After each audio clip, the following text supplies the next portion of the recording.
Starting with your sheet of tinfoil, we need to fold some guidelines. Fold your tinfoil horizontally, carefully lining up the edges. Make sure you crease the tinfoil so it leaves a line in the center where you fold. Then you are going to unfold your foil, and this time you are going to fold it in half vertically.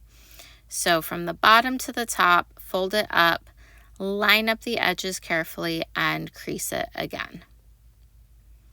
After you make the crease to make the mark, you can unfold it, and your tinfoil should now be marked out in 4 sections. Next, we are going to take the right side and fold it over so it meets the center line. The center line is the line we got with our first fold. So we are folding the right side over so it touches that, creasing it again and unfolding it. Your tinfoil should now look like this. Starting on the bottom where there's no extra fold, you are going to cut up your center line, and you are going to stop cutting just before it crosses the other center line. So you want to cut along that line until just before where the lines cross over.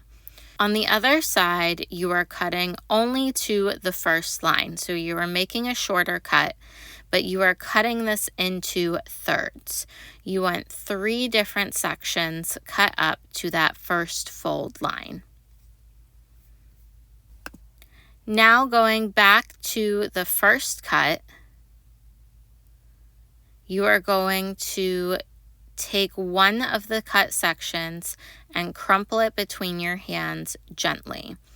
This is going to form one leg of your person.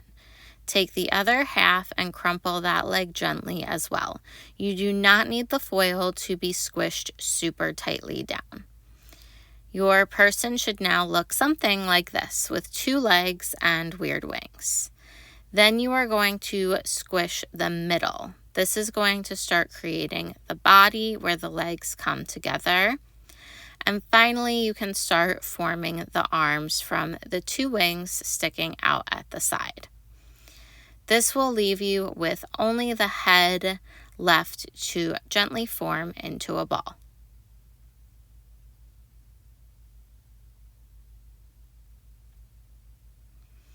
With a little arranging and moving around, you now have a posable tinfoil person.